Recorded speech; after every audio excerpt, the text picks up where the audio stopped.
సంవత్సరాల తరబడి government job కోసం వేచి చూస్తున్నారా? కేవలం 8 నెలల్లో మీ కల నెరవేర్చుకోండి. వెంటనే కింది నంబర్స్‌కి కాల్ చేయండి. నమస్తే రమ్మగారు. నమస్తే జయ. ఏదైనా ఒక మంచి స్టోరీ చెప్తారా? పూర్వం ఒక రాజుగారు ఉండేవారు. ఈ రాజుగారికి భలే ఫ్యాన్సీ ఆయన. ఏదైనా పండగ వస్తే మొత్తం ఊరంతా పండగ చాటిచ్చి అందరూ పని మానేసి పండగ వేడుకల్లో పాలు పంచుకోవాలి అనేవాడు. ఓ, అంత మంచి రాజు. బానే ఉంది కదా. అయితే ఆయన పుట్టినరోజు అప్పుడు భలే గ్రాండ్గా చేసుకునేవాడు ఆయన. అందరూ పుట్టినరోజు వేడుకల్లో పాల్గొనాల్సిందే. ఎవరి పని వాళ్ళు చేసుకుంటే మధ్యలో వచ్చి ఒకసారి హాయ్ అని కేక్ కటింగ్ వచ్చి వెళ్ళిపోదామంటే కుదరదు. చాలా గ్రాండ్గా చేసుకునేవాడు. ప్రజలంతా పాలు పంచుకోవాలి, ఆయన తరహా అదనమాట. అయితే ఏమైంది, ఓ సంవత్సరం ఆయన పుట్టినరోజు వచ్చింది. ఊరంతా చాటిప్పేశారు, ఎవ్వరూ పనిలోకి వెళ్ళకూడదు, రాజుగారి పుట్టినరోజు సందర్భంగా అందరికీ రెస్ట్ అని ప్రకటించారు. అయితే ఏమైంది, ఎవరైనా పని చేస్తే పోనీ ఆయన ప్రకటించావు బాగానే ఉంది, ఎవరైనా పని చేసుకుంటే ఒప్పుకునేవాళ్ళు కాదు. రాజభట్లు వెళ్ళి వాళ్ళని లాక్కొచ్చి రాజుగారి దగ్గర పెట్టేవాళ్ళు. అయ్యో, వాడికి శిక్ష పడేది, పొట్టాడేవాడు. నేను చెప్పా కదా మీరు ఎందుకు చేశారు అనేవాడు. అయితే ఏమైంది, ఓ సంవత్సరం పుట్టినరోజుకి గ్రాండ్ సెలబ్రేషన్స్ జరిగినాయి. ఊరంతా భోజనాలు గీనాలు గందరగోళంగా పెట్టారు, ఏంటేటో చేస్తున్నారు. అయితే రాజభట్లు ఒక గొడారి వాడిని చూశారు. ఈ గొడారివాడు అంటే ఏంటి, చెప్పులు కుట్టేవాడు. ఆ ఊళ్ళల్లో ఈ కథ రాసిన ఆయన వారి ఊర్లో అలా అంటారు కాబోలు.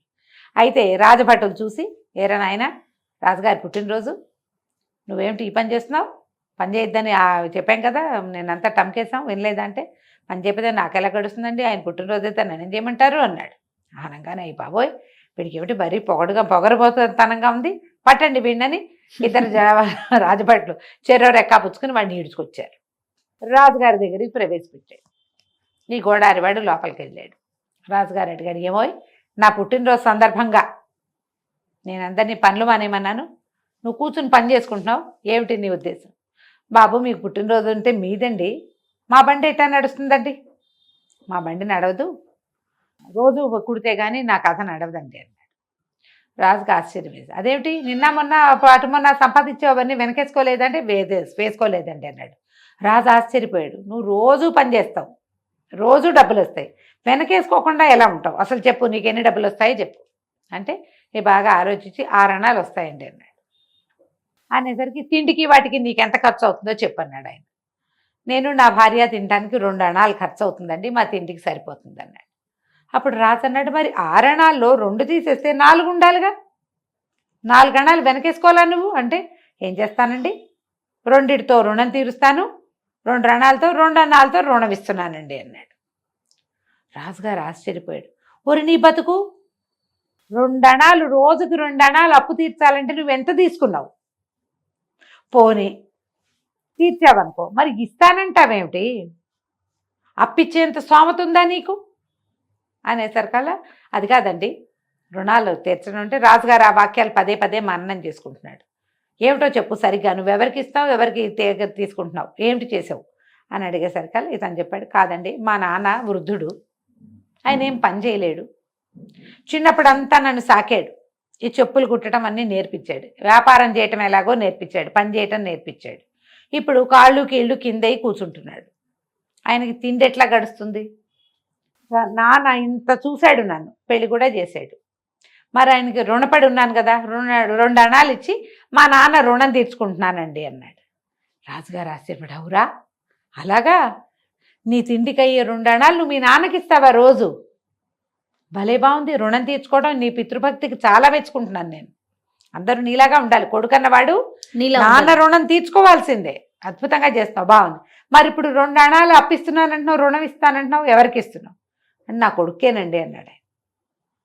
నా కొడుక్కి పెళ్ళయింది, ఇప్పుడు నేను శుభ్రంగా ఆరోగ్యంగా ఉన్నాను, పని చేసుకుంటున్నాను.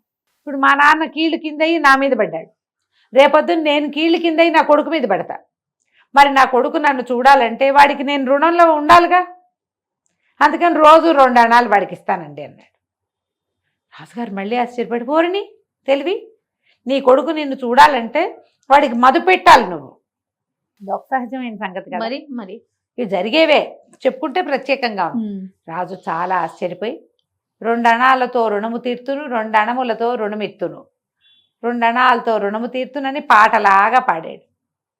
4 సార్లు 5 సార్లు అనుకుని బాగుంది బాగుంది, నువ్వు నన్ను చాలా సంతోషపెట్టావు, నా పుట్టినరోజు పూట అద్భుతమైన విషయం తెలుసుకున్నాను అని.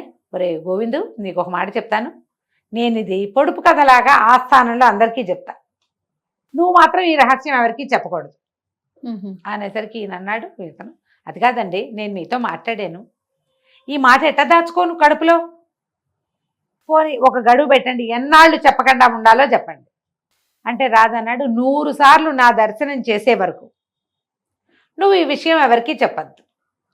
కొడారివాడు రోజు రోజు వచ్చేవాడు కాదు, వాడి జీవితంలో మొదటిసారి రాజును చూశాడు.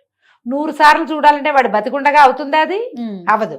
రాజు ఎత్తు వేసాడు అనమాట. అట్లా ఈ విషయం ఎవ్వరికీ చెప్పకూడదు నువ్వు, సరేనా అంటే గోడారివాడు ఒప్పుకున్నాడు. అలాగేనండి, 100 సార్లు మీ దర్శనం చేస్తే గానీ ఎవరికి చెప్పనండి అని వెళ్ళిపోయాడు.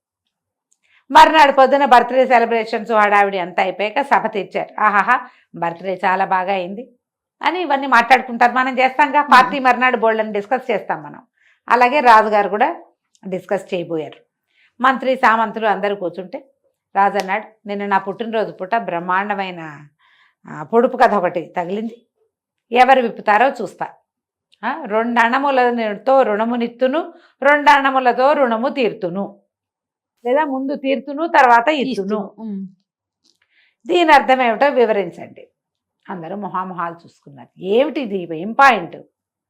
4 పీకు చచ్చినా ఎవరికి ఏం తెలియ, ఇంతేనా మీ తెలివి అంటాడు రాజు. మీకు తెలివి లేదంటాడు. ఏదైనా సలహా ప్రశ్న అడిగితే మీరు చెప్పలేరంటాడు. పొడుపు కథ పొడిచా మీరు చెప్పట్లేదంటాడు. అయితే మంత్రి గారు అన్నాడు, 1 or 2 రోజులు గడువు ఇవ్వండి ప్రభు, చెప్తానన్నాక ఆయన ఆలోచిస్తున్నాడు మంత్రి. నిన్న పొద్దు నుంచి సాయంత్రం దాకా సెలబ్రేషన్సే సరిపోయినాయి. పొద్దు నుంచి అలసిపోయి ఈయన 7ంటికే నిద్రపోయి ఉంటాడు. తెల్లారు లేచి పొద్దున్నే కసరత్తుకి వెళ్ళాలి, దేవతార్చన స్నానం చేయాలి, దేవతార్చన చేయాలి, మందిరానికి మండపానికి ఇక్కడికి రావాలి, సభా మండపానికి. ఎవరితో మాట్లాడి ఈయన ఇది పట్టుకున్నాడు అని బాగా ఆలోచించి నిన్న ఈయన గొడారివాడితో మాట్లాడాడు తెలిసింది. ఆయన కనిపెట్టారు. ఏం మాట్లాడారంటే, ఏమోనండి వాడు లోపలికి వెళ్ళాడు, వాళ్ళిద్దరే మాట్లాడుకున్నారన్నారు. అప్పుడు ఈ కిటుకేదో గొడారివాడికి తెలుసని మంత్రి గారు గొడారివాడి ఇంటికి పోయాడు.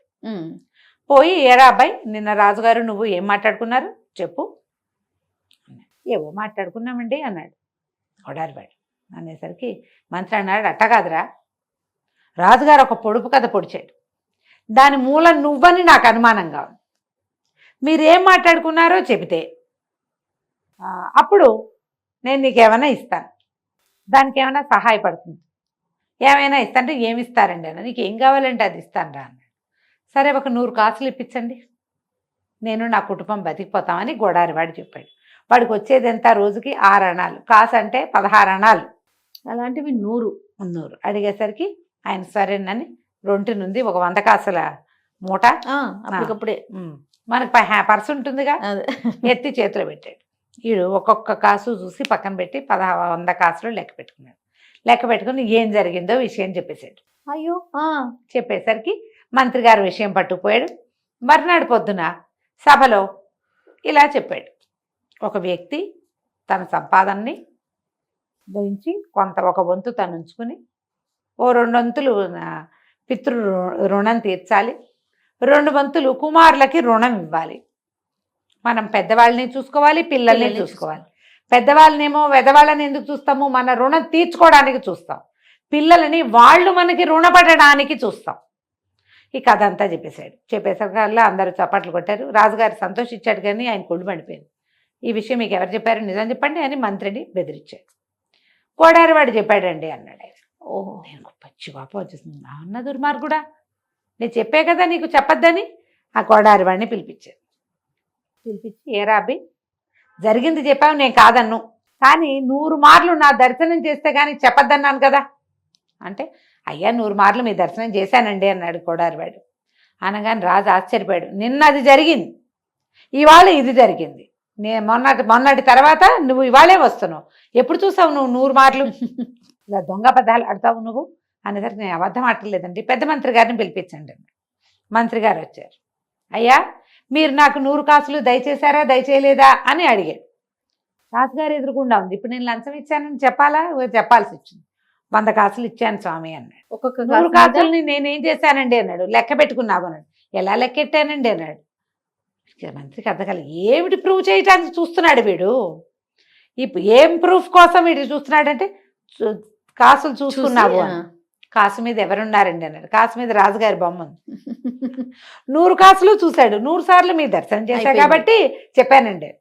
రాజుగారు ఆశ్చర్యపోయాడు, అమ్మా వీడిది మామూలు తెలివి కాదు, మంచి బ్రెయిన్. మంచి బ్రెయిన్, చాలా బ్రెయిన్ ఉంది అని గొడారి వాడికి చెప్పాడు.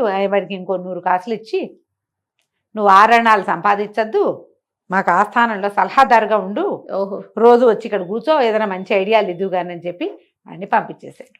కథ కంచికి మనం ఇంటికి. చాలా చాలా బాగుందండి. నమస్తే రమ్య గారు. నమస్తే.